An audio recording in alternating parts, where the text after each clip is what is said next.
vamos lá.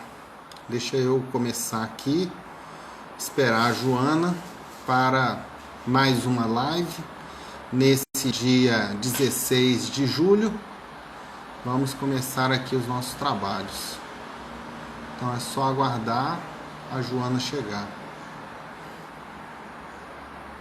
Ei, Tassi, tudo bem?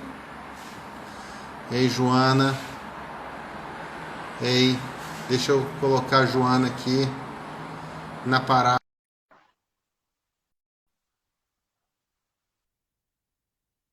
E então, Joana, aguardando a Joana. Ei, Tassi, obrigado por estar aqui, por estar presente. Boa noite. Boa noite, tudo bem? Ei, Ju. Tudo bem e você, Amilcar? Tudo bem também. A Ju tá aí já. Já, Ei, sempre está Ana. aí. Então, estamos aí. A Tassiana é nossa acompanhante de Pilates. Ela que é a nossa professora, que nos dá aí um apoio, né, para postura, para cuidar do corpo. Sabe como é que é, né? Olha, Tem que cuidar. bacana. Tem Cuidar pelo mesmo. menos do corpo, já que a alma está perdida. Ô, gente, ô dó. É verdade. Ou, se não é verdade, é quase verdade. Aqui tá tendo Hum, muito barulho externo aí ou tá tranquilo? tá tranquilo. Por quê? Tá dando Ah, alguma então... interferência? Não, na verdade é porque aqui tá muito quente. Aqui tá um calor danado. E aí hoje as janelas estão abertas por cá. Mas se tiver muito Ah, barulho, porque tem uma rodovia principal aqui perto, aí às vezes fica um pouco de barulho, né? não tá dando pra ouvir nada, não. Qualquer coisa a Ah, gente então te avisa. ok, obrigado. Fico feliz de saber que posso contar com vocês. Ei, Júlia Roth, tudo bem? A Aninha tá aí. Ei, filha. É, hoje tá bom, hoje tá animado, hein? O pessoal tá todo mundo aí de bobeira. Pontual, tô vendo. É, a galera tá firme. Muito bom. Gostei de ver. E aí, Tem mais Amilcar? alguém aí para você chamar? A Dani. Ei, Dani. Dani Mussi.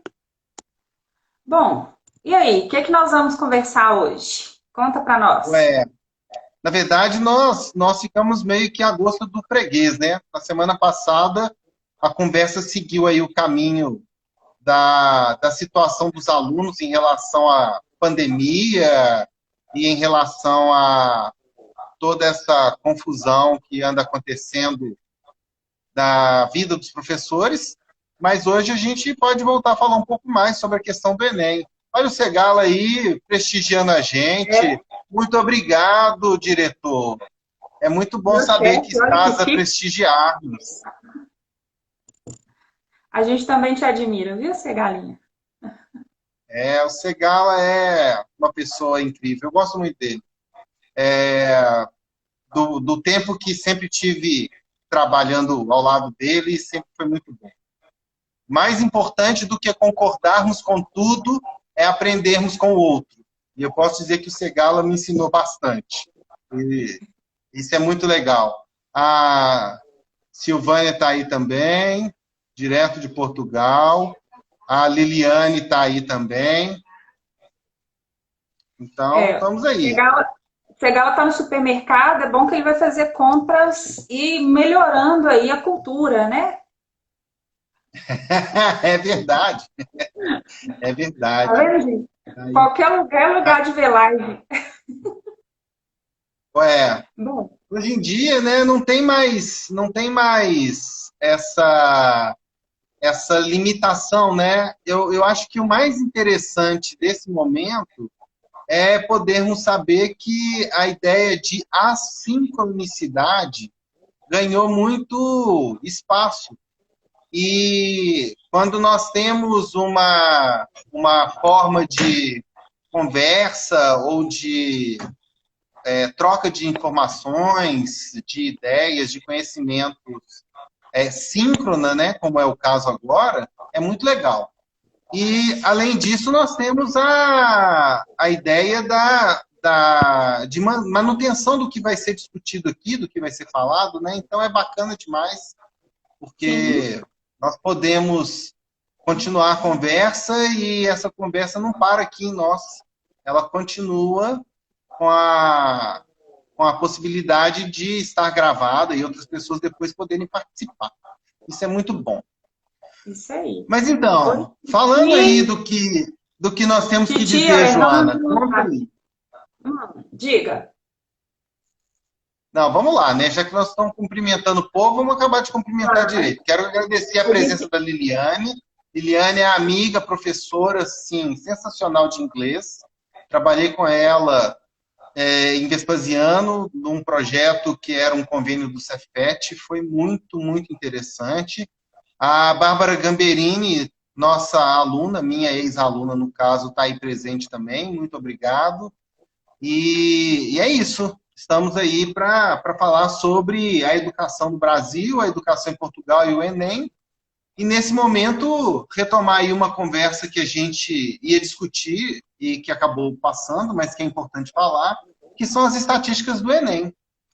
E aí, Joana, fala para nós aí um pouco como é que é essa situação do Enem, quais são as estatísticas mais relevantes para o momento.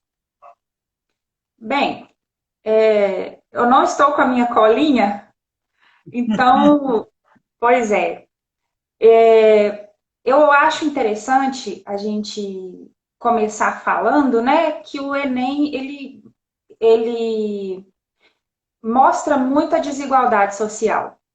Ele deixa isso muito explícito quando a gente estuda as estatísticas. Por exemplo, o percentual de alunos que é aprovado nos cursos com a nota de corte maior, por exemplo, né? A gente sabe que a maioria é de alunos de classe média alta. Os alunos que têm os mais pobres, somente 5% deles conseguem nota que fica entre os melhores do Enem. Você tem os números certinhos aí, Amilcar? Na verdade, tenho aqui que a colinha ficou comigo dessa vez. E o que a gente tem é o seguinte, segundo os dados de 2017, um em cada 4 alunos da classe média está entre os 5 melhores, os 5% melhores resultados. Então, se formos pensar, é uma desigualdade bastante relevante. E, além disso, um a cada 600 alunos pobres é que está entre os 5% melhores resultados do Enem. Então, Pois é. o fosso, né? O fosso que separa a condição socioeconômica de um e do outro é o mesmo fosso que separa a nota e automaticamente a entrada nos cursos de prestígio, né? Então, Sim. nós sabemos que isso tem um impacto muito grande para a manutenção de uma elite nos cursos de prestígio das principais instituições de ensino. Mesmo Público. sabendo que há uma preocupação dos governos anteriores na manutenção de uma política de cotas ou de redução desse fosso por meio de algum tipo de apoio. Quando não são necessariamente as cotas, são outros investimentos, outros trabalhos que são feitos, mas que não é suficiente do ponto de vista da atenção necessária para poder atender, né? Sim. Eu acho que o fosso, né, fica muito mais evidente quando esses dados são compilados. Só lembrando que esses números que você falou são de 2017, né? Foram os mais recentes que a gente conseguiu. Mas se a gente pegar as outras edições, não mudou nada, né? Essa É, desigualdade ela continua, exatamente. né? Nós sabemos, gente, olha, nós temos visitas ilustríssimas aqui, né? Eu não falei ainda, mas eu vou falar do Alejandro, nosso nosso ex-aluno, a Adriana Salles, Adrix Salles, que é uma das maiores estudiosas, talvez a maior autoridade em Jane Austen no Brasil hoje. É importante falar da presença dela aqui, é minha amiga, mas a qualidade do trabalho dela tem que ser dita. E aí nós temos o Phil também, meu companheiro de conversas e de lives das segundas-feiras. Então, agradeço aí a presença de todos. O Igor Bernardes, que foi professor comigo e trabalhamos, foi muito legal a época que trabalhamos juntos. Primeiro falar desse pessoal que nos acompanha e que tem nos dado aí um apoio, prestigiando as nossas lives. Segundo, voltar a falar dessa questão da desigualdade, né? Nós sabemos que o fosso é grande e que as políticas públicas são as únicas capazes de, concretamente, impedir que esse fosso continue tão grande, mas, ao mesmo tempo, nós sabemos que há um grupo que não quer acabar com essa desigualdade. Então, isso acaba criando um problema que é um problema sério do ponto de vista da falta de distribuição de renda, que impacta nos empregos que também acabam sendo mal remunerados, a falta de qualificação da mão de obra que não tem acesso a uma educação de qualidade. Isso vai criando uma disparidade grande, né? É verdade. Gente, Iris, tudo bem? A Iris, ela é minha prima e ela tem feito lives muito bacanas aí, ensinando a profissão dela para as pessoas. Está sendo muito generosa. Sucesso é seu também, Iris. A Sucesso, Milka, é uma gracinha. Uma empreendedora muito jovem e de muito sucesso. A Milka, realmente a gente vê que a desigualdade social ela é lucrativa para muita gente, né? Ela compensa.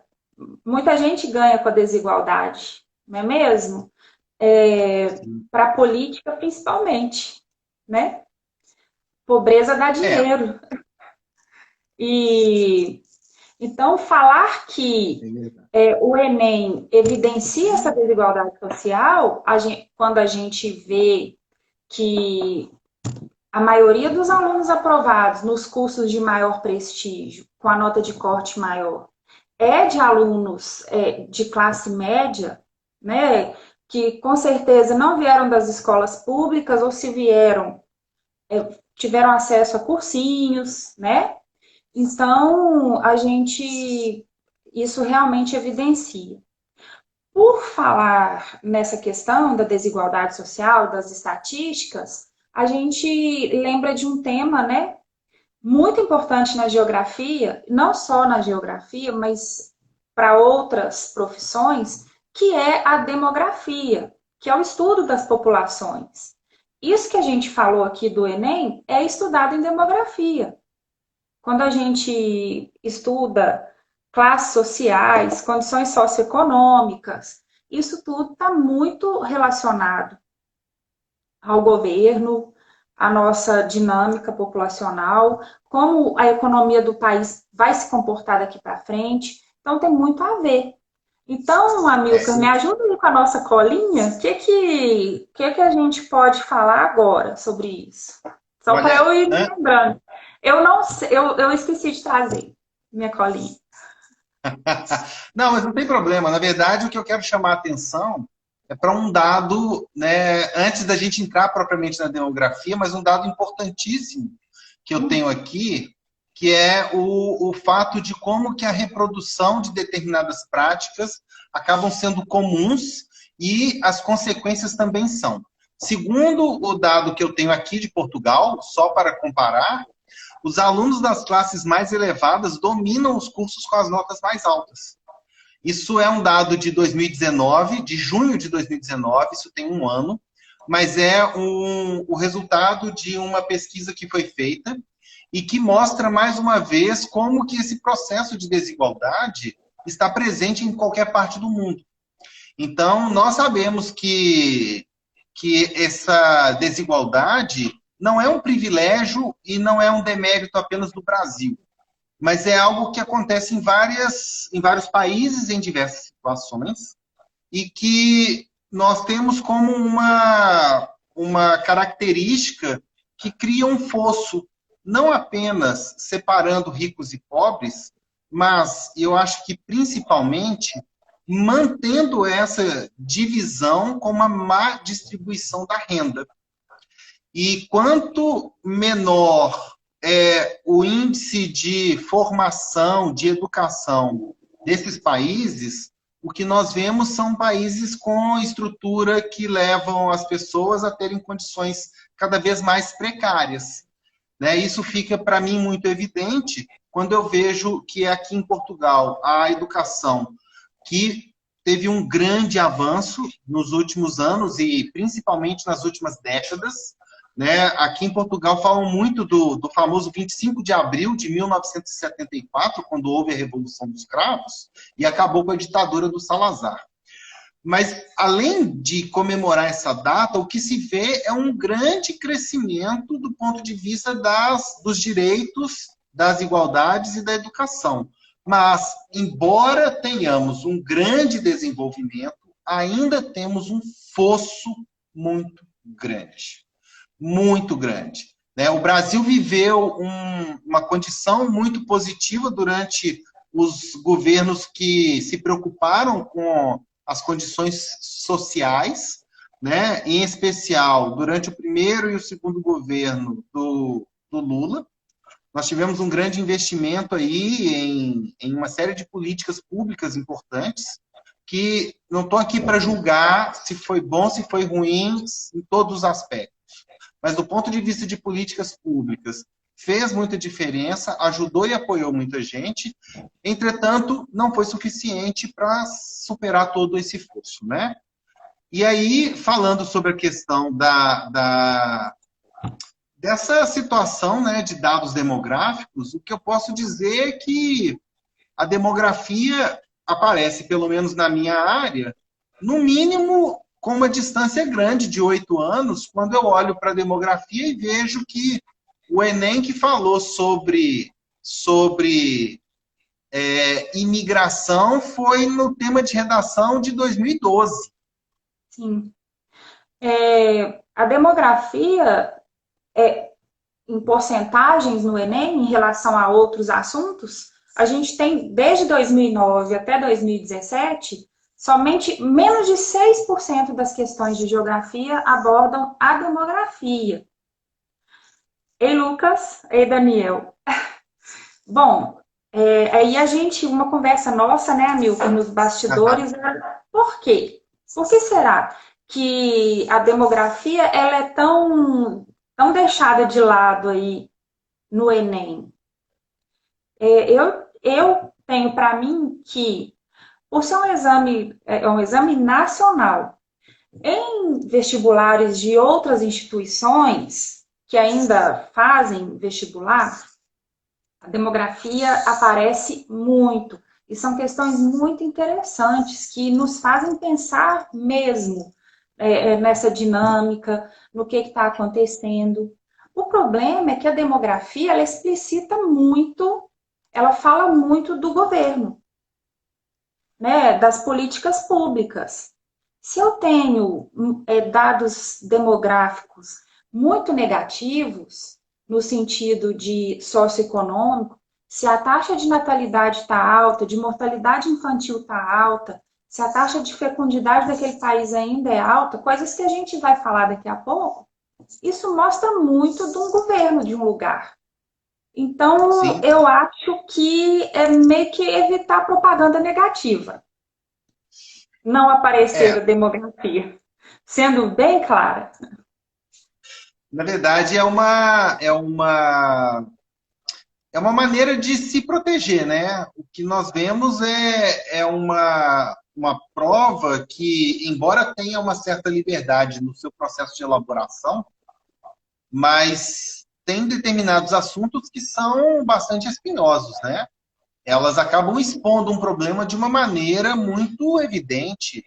E o que para mim fica claro ou pelo menos, né, deixa transparecer, é que a demografia, ela escancara todos esses problemas de uma maneira muito clara, muito evidente.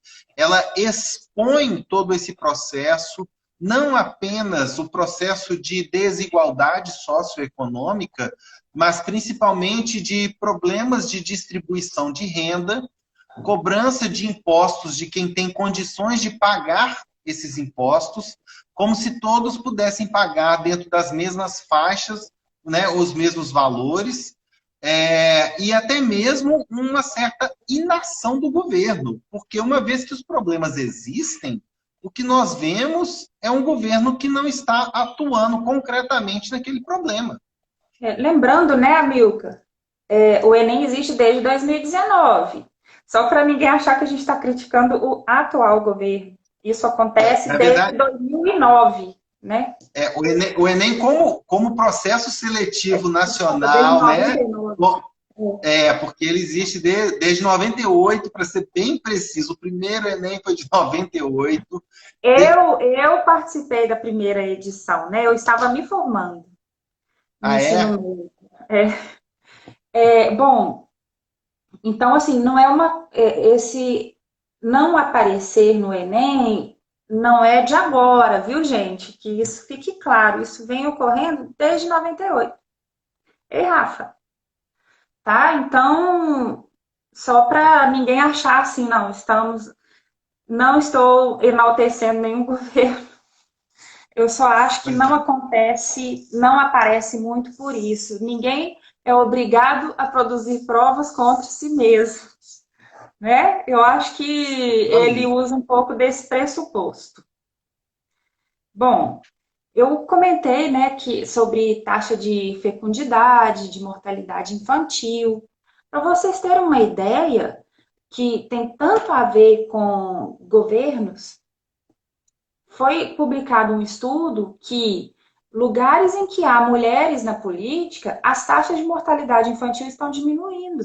Por que será que isso acontece? Por uma visão mais sensível da coisa, né? Eu imagino que seja isso. A mulher tem mais sensibilidade, ela tem um olhar mais voltado para as questões femininas, porque a mortalidade infantil, ela começa lá na gravidez, lá na gestação, quando não é feito um pré-natal, quando não tem um acompanhamento da gravidez, na violência doméstica, né? Então, no uso de drogas. Quando eu tenho mulheres na política, o olhar para questões sociais femininas, para a saúde da mulher, ele é maior, tem um cuidado maior, então tem muito a ver. E eu falo assim, a demografia, para mim, é a menina dos olhos, é o assunto da geografia que mais me interessa, né? Por causa disso. Quando a gente acompanha a demografia, as tendências populacionais, a gente consegue arriscar, por exemplo, um assunto da semana passada, que eram as profissões do futuro. Como que está a dinâmica da população? Como que a população está se comportando? Será que a gente vai conseguir aposentar? Né? Isso tudo está dentro da demografia. O que você acha? Você vai conseguir aposentar, Milka? Não. Na verdade, a gente cai numa situação, Joana, que eu acho que vai além de simplesmente preocupar com uma aposentadoria, mas como será essa aposentadoria, né? E aí, quando eu digo no como, vamos voltar àquela questão socioeconômica. Se nós não temos uma boa distribuição de renda, é óbvio que um determinado grupo da sociedade não vai ter acesso a uma medicina preventiva, que é algo que no Brasil é muito difícil as pessoas pensarem assim. Porque a medicina preventiva ela é aquela que você cuida não da doença, mas você cuida da prevenção a essa doença. Você faz um tratamento como se fosse antecipado. Então, se eu posso cuidar mais da minha saúde, fazer uma reposição de vitaminas e minerais, se eu posso fazer uma atividade física, produzir mais endorfinas, trabalhar mais o meu cérebro.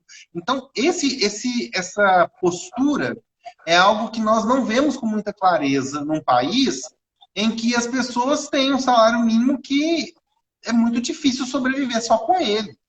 quanto mais cuidar da própria vida e dessa medicina preventiva. E aí, aonde eu quero chegar? Se você não cuida da sua saúde ao longo da sua vida, e aí a saúde é a saúde física, mas é também a saúde mental, nós passamos a ter problemas muito sérios.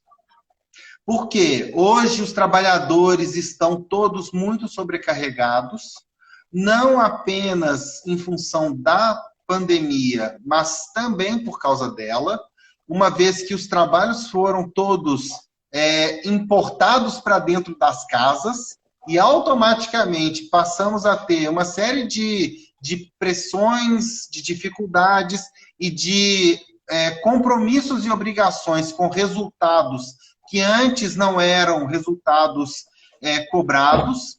Por exemplo, a gente parar para pensar na situação de pessoas que passaram a ter que dar aula online. É uma sobrecarga. O professor teve que se reinventar para estar na frente de uma câmera e dar uma aula, né? Além disso, nós temos aquelas pessoas que realmente chegam no limite e não dão conta mais, né? A síndrome de Burnout é uma delas, é uma das que mais aflige a população que está sobrecarregada. Não vou nem falar de estresse, porque estresse virou dor de cabeça, né? Todo mundo tem tanto estresse que virou dor de cabeça. Não porque o problema tenha ficado menor, mas é porque se alastrou de uma tal maneira que todo mundo vive isso.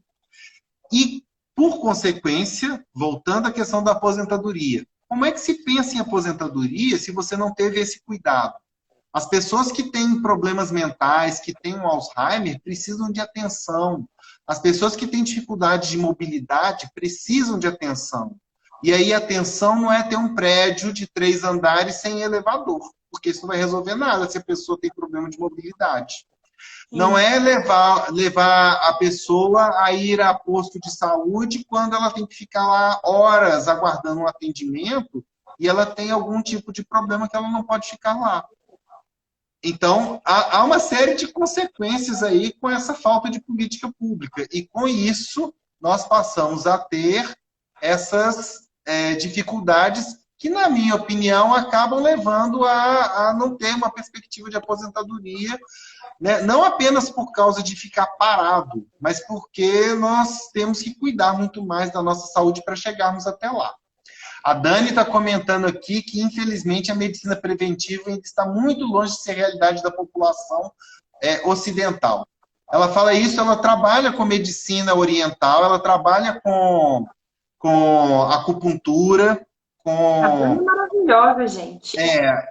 Ela é incrível. E assim, ela fala muito disso conosco, dessa preocupação não com o hoje, né? Mas é o preparo que se faz hoje para ter uma qualidade de vida amanhã. Amilcar, eu penso assim, a gente tem que começar a incutir na população, em nós, inclusive, eu, por exemplo, que o que eu faço hoje é para que eu tenha uma velhice melhor. Agora, é muito difícil você falar em envelhecer com saúde quando você não sabe nem se vai comer amanhã. Pois é. Você não sabe se você passar mal, se você vai ter hospital, se você vai ter como ser enterrado com dignidade. Né? Às vezes a pessoa não tem luz elétrica em casa, como que ela vai preocupar em envelhecer com saúde? Ela está preocupada em sobreviver. Verdade. Então, o Brasil ele está enfrentando 2 problemas no envelhecimento da população. Aliás, vários problemas, né? Mas eu queria evidenciar aqui que o primeiro problema, estamos nos tornando um país de velhos, de idosos. Então, eu preciso ter a medicina preventiva, eu preciso ter... Titi falou que daqui a pouco começa a chorar. Titi, a velhice está chegando, viu? Está mais perto que você imagina. E Raquel, Manuela. Deixa eu aproveitar aqui e mandar um abraço para algumas pessoas que chegaram aí. Olha, a Rosvita, muito obrigado aí pela presença. O Amilcar Mazala, meu xará, que estudou comigo. A a Ana Paiva, Esther, o Titi tá aí querendo, quase chorando. Titi não chora não, porque a vida é essa. Dá um alô aqui para Manuela, que também apareceu.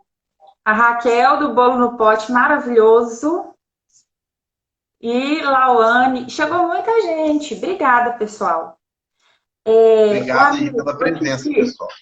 A intenção não é fazer chorar, não. É expor mesmo uma realidade que, graças a Deus, nós, eu imagino que todos que estão aqui, não vive, né? Mas mais de 90% da população brasileira vive, né?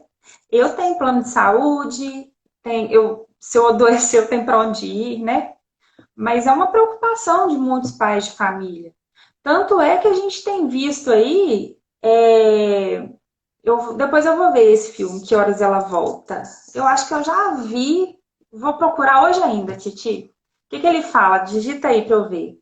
Mas quando a gente vê, ontem eu passei em frente à Caixa Econômica da Avenida Abílio Machado.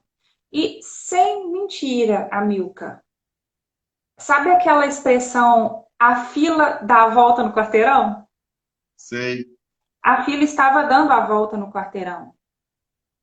E as Senhor pessoas do não céu. estavam a 2 metros de distância umas das outras. E as pessoas procuram a Caixa Econômica para quê? Nesses momentos? É por auxílios, né? Auxílios, dinheiro. Porque o trem tá feio. O que eu tenho de gente tocando no interfone aqui pedindo comida, pedindo dinheiro pro gás, tá danado. Mas, enfim.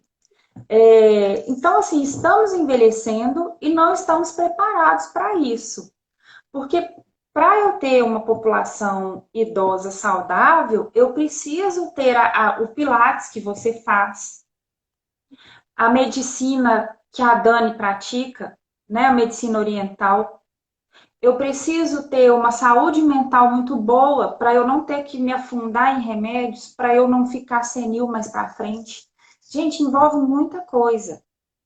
Por outro lado, um outro desafio muito grande desse envelhecimento da população é a questão socioeconômica.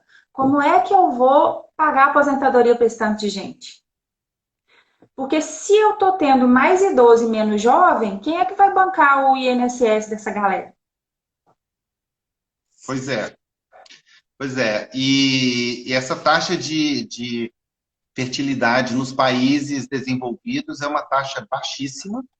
Então, aqui, o que eu vejo, morando em Portugal, é uma preocupação grande do governo para que as famílias voltem a ter filhos. É quase que uma preocupação para que todo mundo volte a procriar, sabe? Exatamente.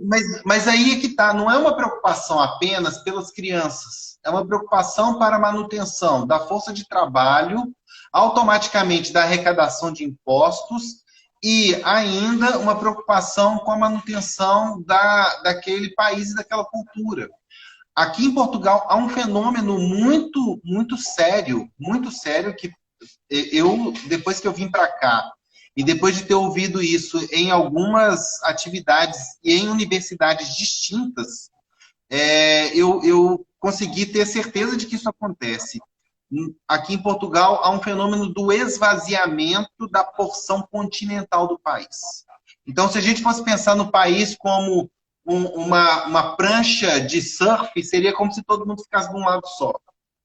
As pessoas vão para o litoral, então elas saem da porção continental, porque é um lugar que tem menos oportunidades de emprego, tem menos chances de trabalho, tem menos condição de renda, para poder seguir para a parte do litoral, que é aqui, no Porto, em Lisboa ou em outras cidades dessa região, ou seguir para outros países mais desenvolvidos, porque lá tem oportunidade de emprego e de renda. Então, é o processo de imigração que essa migração me faz lembrar muito aquele processo que tinha no Brasil, quando os nordestinos saíam dali da seca, do sertão, e vinham para o Sudeste em busca de oportunidades. É muito semelhante. Né? Mas nos anos 70 aquilo foi demais, né? verdade, é verdade. Então, isso é muito forte e acontece que os países então passam a se preocupar com a manutenção de uma fertilidade e da presença de crianças, porque é preciso ter crianças. Na verdade, quando falamos de necessidade, eu vou dar um exemplo que é assustador, e quem é professor que estiver por aqui, ou quem é aluno, vai realmente quase cair da cadeira. Você se segure, Joana, porque esse dado eu acho que eu nem comentei contigo. Aqui, quando nós temos salas muito cheias, costumam ter na faixa de 27 a 30 alunos, Que isso, Amilcar? salas de aula. Ou Porque seja, não pouquíssimos há uma jovens. população suficiente para encher mais essas salas. E aí entra uma outra questão. Há uma preocupação de manutenção de uma política pública com uma educação de maior qualidade. Então, sabe-se que com menos alunos o professor é capaz de fazer um trabalho mais direcionado, com mais qualidade e atender melhor cada particularidade ali de cada aluno. Ô, Titi, pode ter certeza que é meu sonho também, viu? É meu sonho também. E aqui a gente Olha, pode programar uma live aí para ficar falando de livros ou de filmes. Anota aí, já deixa aí preparado. Eu vou marcar alguma coisa com a Joana também, porque o tema é é, interessante. tá, olha, Titi, o filme Que Horas Ela Volta, eu já vi sim, eu me lembrei que ano passado eu trabalhei, eu não estava lembrando, não estava ligando o nome ao filme. Eu trabalhei com o sétimo ano, quando a gente estava estudando as regiões do Brasil, e foi muito bonitinho, porque no final do filme, que a Regina Casé dá um tapa de luva na patroa, é um que ela é empregada, e aquela história do menininho que caiu do apartamento lá em Recife me lembrou muito essa história. Mas na hora que acabou o filme, os meninos do sétimo ano todos levantaram, batendo palma, assim, foi uma empolgação, foi muito legal, foi muito espontâneo isso. Mas você tem que ver o Mar do Carmelita com o menino sentado até na porta da sala, de tão cheio. E aí a gente pensa em Portugal com 20 e poucos alunos, aí eu também penso que é um sonho, sabe? Mas não um sonho porque eu não gosto de ter alunos, mas é um sonho de uma hora eu ter. O Mato Carmelita é uma escola que as pessoas gostam, que tem qualidade. Então, meu sonho é que tivesse vaga para que todos coubessem confortavelmente, sabe? Não que tivesse poucos alunos. Me falando com melhores palavras. Esse filme realmente é maravilhoso, merece mesmo uma live. Eu adoro esse filme. A, a, a filha dela, né, chega muito empoderada, muito politizada. Você lembra desse filme, Amilca? Sabe qual que é? Sim, sim. É muito Na legal. verdade, eu ia falar que além de que A Que Horas Ela Volta, tem um filme recente com a Sônia Braga, recente assim, né?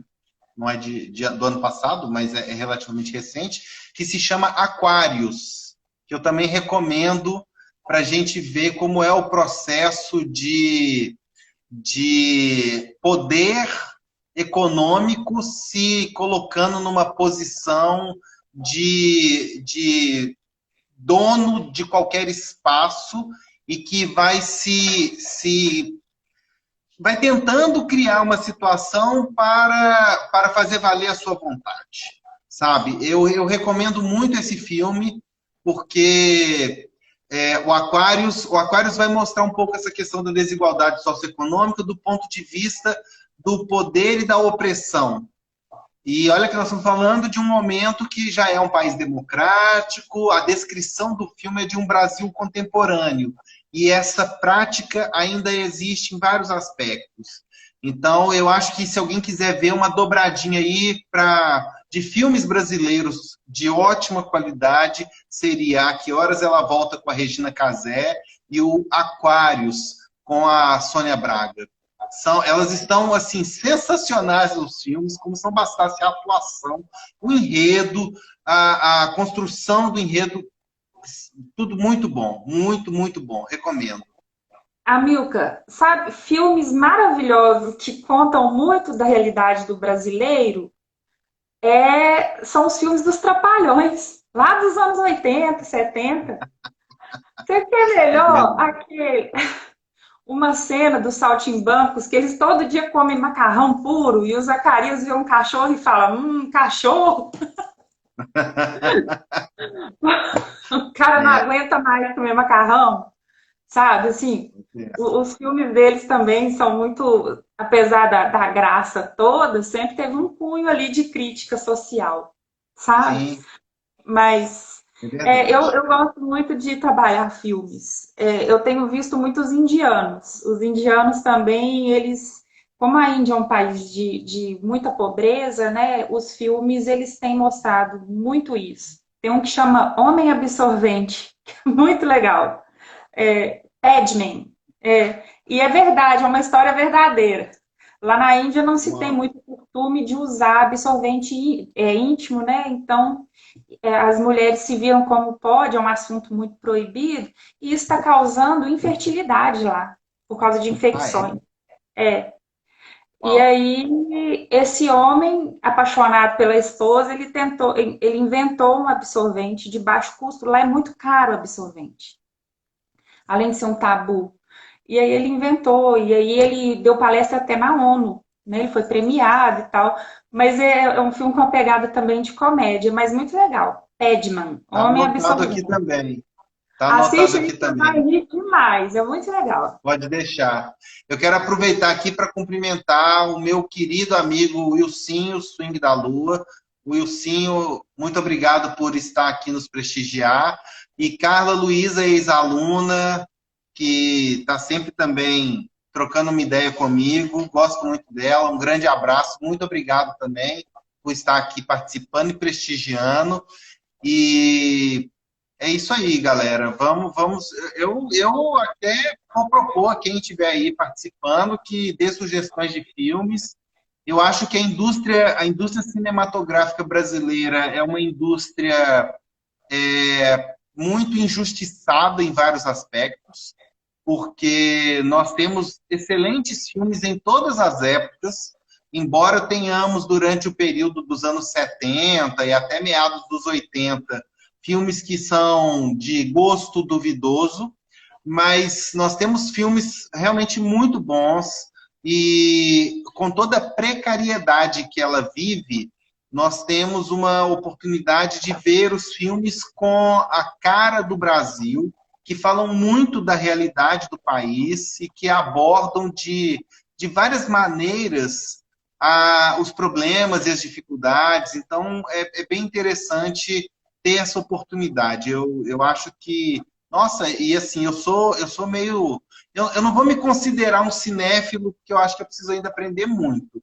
Mas eu assisto muitos filmes, gosto muito de cinema, e acredito muito que eles são capazes de apresentar muito conteúdo. Então, vale muito a pena. E aí o Lucas está indicando o Central do Brasil com a maravilhosa Fernanda Montenegro.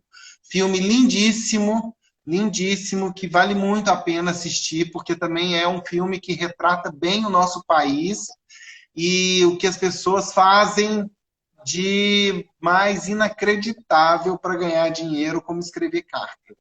Ou faziam, pelo menos, naquele momento. Então, realmente é uma dica ótima.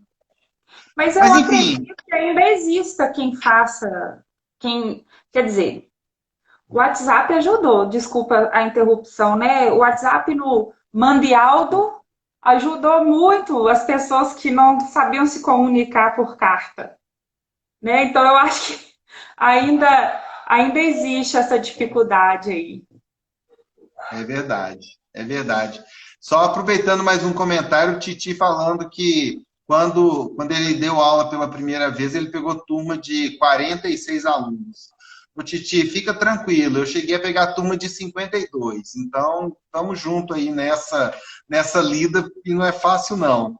Mas faz parte aí de um aprendizado que é importante, né? Nós aprendemos a lidar com isso e a tentar salvar a maioria das almas ali desgarradas, porque ninguém para pensar na angústia do lado do professor, de ter uma turma tão cheia e querer que aquele aluno que tem uma dificuldade, que tem uma dúvida, consiga se manifestar diante de todos os outros que venceram um determinado conteúdo, né? Aquele que está ficando para trás e que às vezes é uma atenção de 10 minutos a mais para explicar um exercício, explicar uma operação, e você não é capaz de identificá-lo porque ele se perde naquele oceano de outros alunos dentro da sala. Ele não só se perde na timidez, como na distração. Muita gente distrai, Sim, né? Às vezes ele tem dificuldade de audição, de visão e está sentado lá no fundo. Às vezes ele tem uma dislexia que está sendo negligenciada, que não foi diagnosticada. E uma sala com menos alunos, a gente consegue olhar melhor para aquele aluno, sim, com né? certeza, com A certeza. Juliana está falando que teve turma na cidade dos meninos de sexto ano com 52 alunos. Você devia ganhar 50 mil reais por mês só por causa disso, Juliana. Pois é, devia mesmo, porque deve ter sido um desafio e tanto. Um Nossa, momento verdadeiramente desafiador na vida dela. dar Mas aula para aqui, sexto voltando. ano não é fácil. Não, Titi falou, Jesus, Maria e José. sexto ano superou mesmo, porque eu, pelo menos, estava trabalhando com aluno de ensino médio. É, Sexto ano é barra. eu gosto mais de trabalhar com os alunos grandinhos. Nono ano, para mim, assim, é um limite. O ano que eu trabalhei com o sexto ano, mais de perto, assim, que eu tinha 3 turmas, foi o ano que eu tive que recorrer aos medicamentos. Que eu não superei igual a Juliana que falou aqui que sobreviveu, não. Para mim não foi fácil, não. Pois é, E já eu que estamos tive falando aí de criança e de salas cheias, vamos lá. Você tem ideia de qual é a expectativa de vida no Brasil? 73 anos, mais ou menos, não é? 74. Melhorou, ganhamos um ano. Um ano é sempre muita coisa, né? Claro que isso no geral, né? Porque É, as mulheres vivem alguns meses a mais. Mas pegando a população, colocando tudo num balaio, a média é 74 anos. O que, pois é. se a gente for comparar, qual que é a melhor expectativa de vida do mundo? A melhor expectativa de vida no mundo é Mônaco, com 89 anos. Olha só, a gente vive 15 anos a menos que uma pessoa É, de mundo, né? Em compensação, tem país em que a expectativa média de vida é 42 anos. Olha que loucura. verdade. Uma pessoa de O 50 anos é Afeganistão idosa. está numa lista como 52 anos de expectativa de vida. Isso aí é o que? Era a expectativa de vida do Brasil no século XVIII, XIX, talvez. Como? Repete, por favor. Estou dizendo que no Afeganistão a Ah, expectativa de sim. vida é de 52 anos. E Ah, que sim. isso É. devia ser a expectativa de vida do brasileiro no século XIX, talvez. Por aí, ou antes, né? Isso, o Afeganistão, mas tem países da África, isso eu gosto de estar assim, o Afeganistão é um país que vive em conflitos, né? Mas tem países da África que é ainda menor. E olha que o Brasil nem está entre os melhores, não. O Brasil está lá para o 100º lugar. Tem É. países, por exemplo, o Equador, Colômbia, são países menos desenvolvidos economicamente do que o Brasil, com expectativa de vida maior, né? O Brasil está atrás até do Iraque. É, exatamente. Alguém consegue imaginar o Iraque está bem na zona de guerra, ali num local cheio de conflitos, e, nós temos uma expectativa de vida menor do que lá. Sim, É realmente assustador, né? é. Então, Isso nos acabou. faz pensar os porquês, né? Essa pobreza extrema, essa má alimentação na infância, essa vida estressante. O Brasil já não é mais um país rural, né, em que a população vive mais no campo do que na cidade. E viver na cidade traz comorbidades, pressão alta, diabetes, outras coisas. que uma vida no campo, pode ser que isso atrase. Se a pessoa tem essa propensão, pode ser que vá protelando, porque ela é mais ativa, ela tem uma alimentação melhor, enfim, né? Em Isso me faz, compensação, ah, não, isso me faz lembrar da discussão que tem acontecido também, que é recente, que é a respeito da renda mínima para a população. Alguns países têm uma preocupação de garantir uma renda mínima, independente daquilo que a população daquilo que a população faz, do trabalho concretamente, esse tipo de coisa, né? Então, um exemplo que eu posso dar disso, né? Deixa eu pegar o dado certinho para eu também não falar nenhuma bobagem, né? Mas cadê o dado? O dado tava aqui, ó. Pera lá. Deixa eu pegar o dado certo, porque senão eu falo bobagem. Ah, cadê você? Bicho, o dado não apareceu. Mas, enfim, na Finlândia tem um estudo, né? Que aí agora então vou falar do que eu lembro de cabeça. Tem um estudo na Finlândia que fez uma experiência com uma renda mínima para a população. Então, aquelas pessoas que não trabalhavam ou que tinham uma condição abaixo dessa renda mínima tinham algum tipo de compensação. E isso fez com que as pessoas tivessem uma qualidade de vida maior. E por que eu chamo atenção para esse dado? Porque o que nós temos é uma situação em que essa qualidade de vida ela passa a ser fundamental a partir do momento que você passa a ter menos postos de trabalho. Então, da mesma maneira que os países mais desenvolvidos passam a não ter é, passam a não ter uma população mais jovem, eles também passam a não ter tantos postos de trabalho. Nós sabemos que é um processo não apenas de mecanização da indústria, mas há também um processo de exclusão de determinadas atividades ou profissões. Aqui na Europa, por exemplo, você não encontra mais frentista nos postos de gasolina, né? Ou pelo menos na maioria deles. Em alguns ainda pode existir, mas é muito comum você não ter frentista no posto, que é um posto de trabalho relativamente de pessoa com baixa qualificação. O que significa que você passa a ter pessoas desempregadas, porque se elas não têm uma formação para ter um posto de trabalho mais específico, ela não tem o que fazer. A coleta de lixo aqui em Portugal, ela já não é mais feita por pessoas, ela é mecanizada.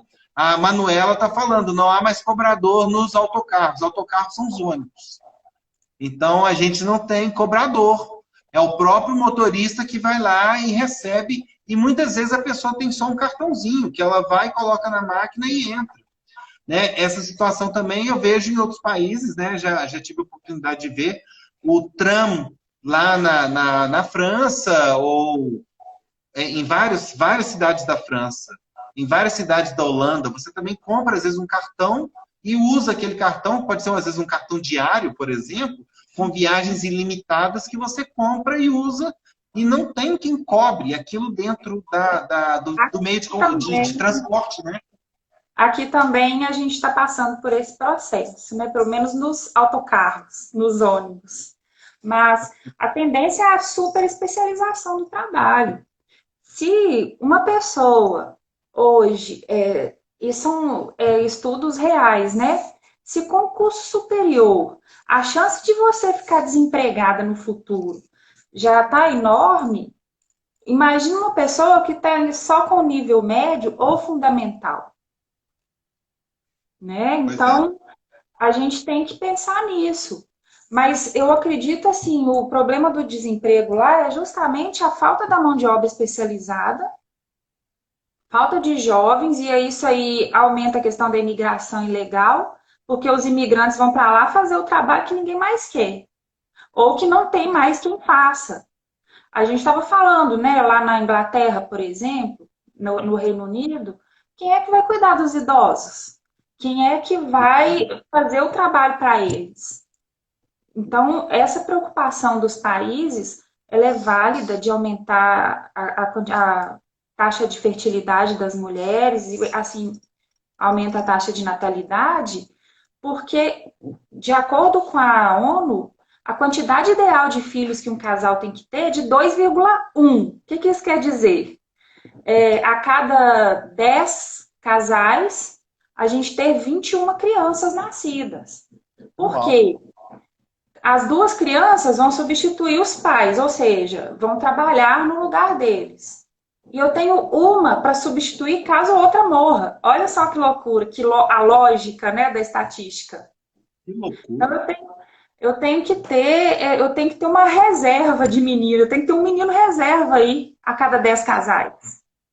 Acontece que a menor taxa de natalidade é 1,1, de fecundidade é 1,1, ou seja, eu preciso de 10 mulheres para ter 11 crianças, isso é muito baixo. Né? Eu esqueci o país que tem essa menor taxa, mas tem país que já está menos de um filho por mulher. A cada 10 mulheres eu tenho 6 crianças nascidas. Isso é muito pouco. Quem é que vai substituir essa mão de obra no futuro? Aí o É, país fica fadado à falência. verdade. E para você ter uma ideia de como é que os países menos desenvolvidos abastecem entre aspas, os países mais desenvolvidos com determinado tipo de mão de obra, né? O Boris Johnson, que é o primeiro-ministro do Reino Unido, ele foi atendido e ele fez questão de agradecer porque ele teve Covid-19. E quem cuidou dele foi um enfermeiro da equipe, né? Claro, tinha uma equipe, mas um enfermeiro português. Ou seja, foi um enfermeiro que não conseguiu aqui alguma oportunidade ou que por algum motivo acabou indo para o Reino Unido e que lá na Inglaterra acabou sendo o enfermeiro, né, um dos que cuidou do Boris Johnson e que acabou recebendo essa homenagem, né? É para mostrar como é que esses países que são menos desenvolvidos acabam levando mão de obra para os mais desenvolvidos e como que os mais desenvolvidos ficam dependentes por falta de gente. É, Falta pessoas para fazer só isso, né? lembrando que o mundo dá voltas, né? Que o Reino Unido está lutando aí, lutou muito pela saída da União Europeia justamente por causa da imigração, principalmente, Exatamente. né? Para Exatamente. evitar pessoas irem para lá. Mas eles estão se esquecendo que eles estão envelhecendo. É. Só para lembrar, né? Um dos temas que a gente teve para começar a live de hoje foi justamente demografia e imigração. Então, só para a gente poder acabar de amarrar essa história. E aí, Joana, estamos indo para os 2 minutos finais. Se você quiser aí se despedir de alguém, falar alguma coisa, a palavra está contigo. É agora ou nunca? Ei, É, irmã, a Júlia chegou agora, na hora de dar tchau. Olha, eu só tenho a agradecer a todo mundo que esteve aí, ouvindo o bate-papo. Essas lives estão sendo um momento ótimo durante esse isolamento, de poder conversar com esse meu amigo tão querido que é o Amilcar e ver pessoas aqui aprendendo com a gente, debatendo, trazendo sugestões e comentários que estão enriquecendo tanto, sabe? É um momento que está salvando a quarentena. Eu brinquei com a Milka, que é um evento quando tu tem live. Que eu até batom eu passo, que nem pijama a gente tira direito, né? Então, tô adorando, só tenho a agradecer, viu, gente? pois é, eu quero Obrigada, aproveitar então e Silvana. agradecer também a Joana por ter aceitado o convite.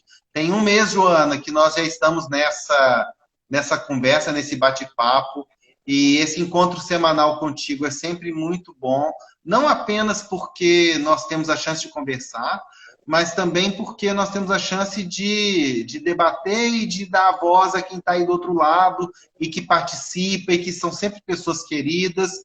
E quando não são pessoas conhecidas nossas, são pessoas interessadas no assunto que acabam ficando, que acabam, né, de alguma maneira se interessando, e é muito bacana. Então, muito obrigado a todos, um abraço, Joana, E até a semana que vem, gente. Na Se Deus quiser. quinta-feira, nesse mesmo horário, 18 horas do Brasil, 22 horas de Portugal.